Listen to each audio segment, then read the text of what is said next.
Hi, I'm Leanne Spears, Administrator for the Sycamore District Cub Scout Day Camp. Here to do a training for you for PAC coordinators on how to properly fill out the paperwork for day camp registration.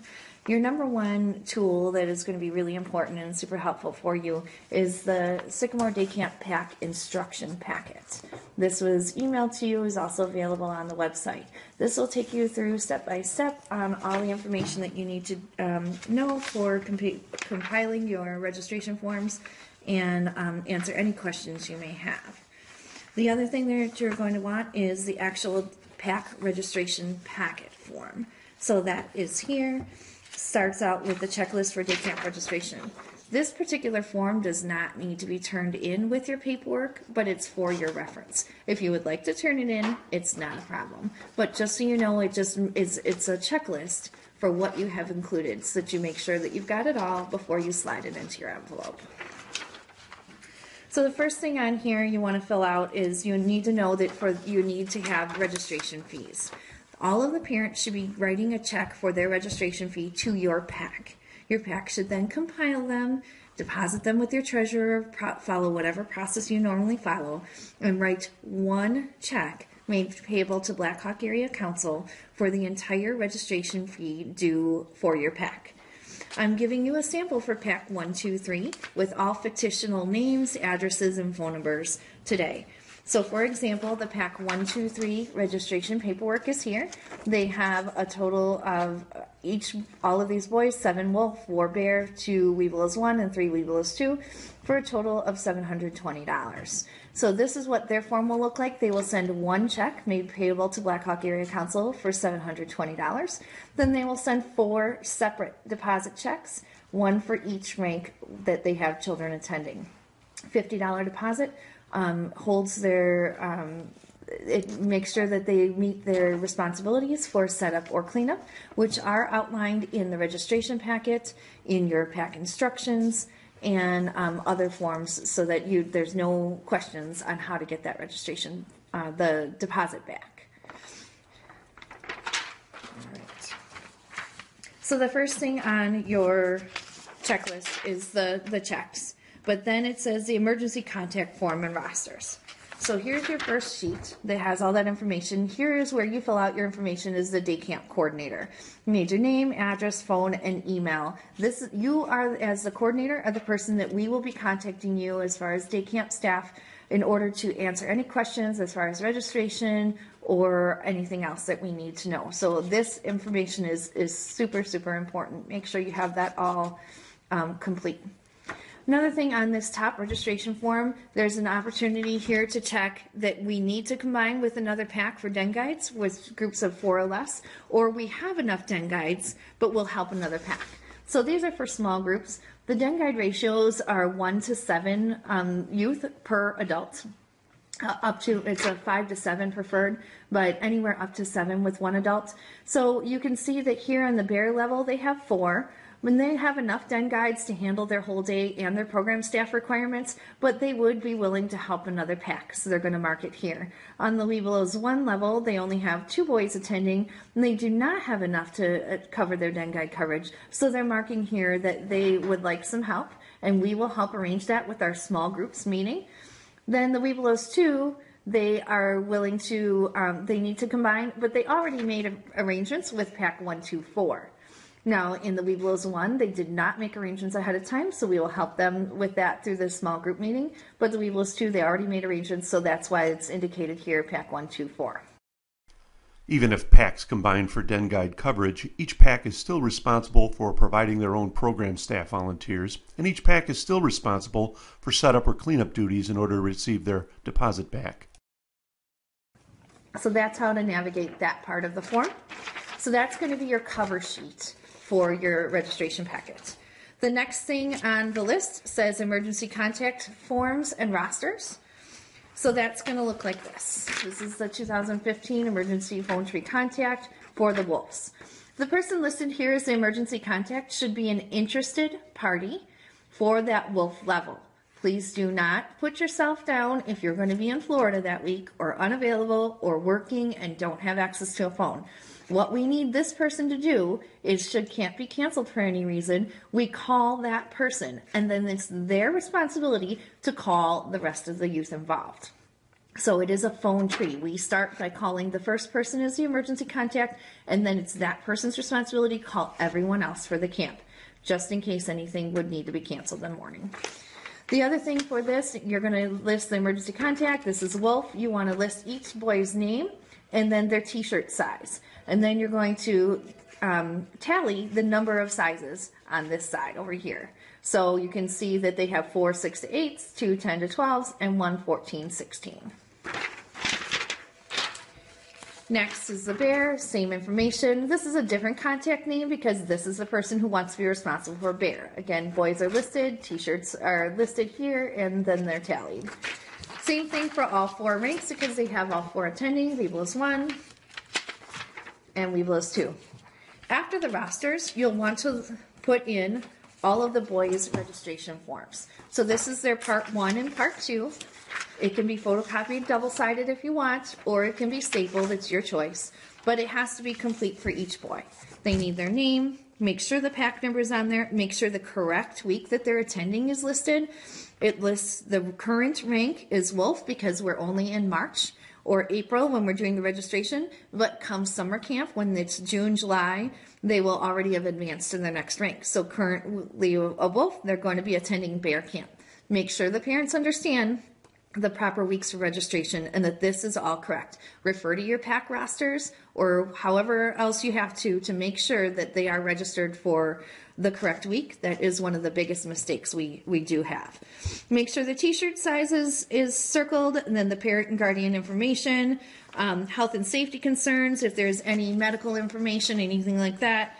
This is where they can list ADHD, autism, behavior issues, anything else that just might be helpful to den guides and staff when we're working with them. On the back side, again, it makes your name, pack number, the proper week. Again, this will be your double check. You can check the front and the back. This is where any health concerns go. And then emergency contact in case the parent can't be reached and whatnot. So all of this is important, and make sure that it is signed. So you'll go through that for each boy, and all of the packs, or all of the forms for every boy for the entire pack are going to be alphabetized and included together. So it doesn't matter what rank, but you're going through them ahead of time before you alphabetize them to make sure that all the information is complete. But then they all get alphabetized, put behind those rosters. The next set of information is going to be your program staff list. So this is Wolf. They have 7 boys attending. I just circled this for my own information. So when I'm filling out as a coordinator, I'm double checking that ratio and making sure, yes, they have 2 days. So they have 2 people listed here. Now, beyond that, right after that, you're going to have each person's program staff availability form. So you can see that Susan Bosch and John Stewart were signed up to do program staff. So here's Susan's form. Name, address, phone number, email, all very important. Also, make sure that they have the t-shirt size, the proper week that they're serving at, the number of days they're willing to work, the days of order of preference, and then if they have any station preferences. We do like, if there's no preference, go ahead and list no preference. If they're flexible and willing to do anything, that's okay. But if they have a preference because they are more crafty or they prefer sports or they really want to be in kiddie corral, we need to know those types of things. Remember that for archery or BBs that they must be serving all 4 days. You cannot sign up for 1 day and then choose archery or BB. It's just not possible. Then for first aid, we do need a certified professional in order to sign up for first aid. If they're willing to do it, but they wouldn't mind, and they're qualified for first aid, have them just indicate other options just in case we get too many people for, more than we need for first aid. So that would be great. Make sure that it's signed. If there's anything here, any restrictions that would affect their serving, they can fill that out there. So here we have Susan Bosch. She's doing 1 day for Wolf. And then we have John Stewart. So John is available for up to 2 days. Now, they only have 7 boys attending, so they only need a total of 2 days staff. We would love if they give us the 3 days like they're showing on these forms. However, as the day camp coordinator, you can go back to them and say, okay, Susan, would you rather be a den guide? Because John's willing to do 2 days and we only have to give the camp 2 days.